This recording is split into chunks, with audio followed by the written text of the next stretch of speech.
Right guys, thank you for tuning back in. Okay, so Amber has been teaching this young lady to do a reverse bay park today. So she's been training her for, I'd say 30 minutes. I believe now they are going to be doing a reverse left bay park. So you'll see how she's positioned the car.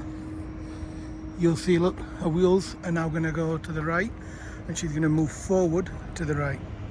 So she's doing her observations. If you look through the rear view mirror, you'll see that happening. She's going full lock to right.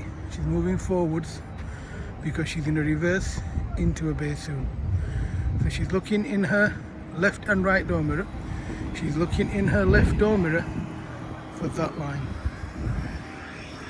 Now she's going to look for the second line. So she's looking, and now she'll start reversing. She's making slight adjustments as she's coming in.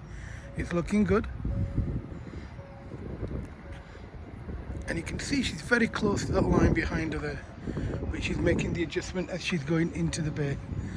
So you can see it happening.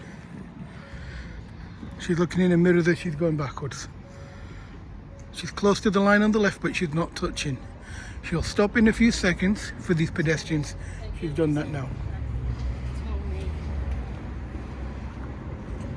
Now that pedestrians have gone and she's looked around, making sure it's safe, she's going to continue reversing.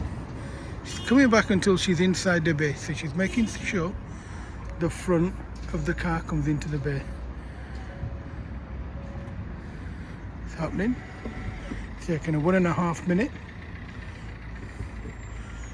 She's inside, she's not touching any lines. And that, honestly, for somebody that hasn't done bay parking before, was absolutely beautiful. Congratulations to her. Okay.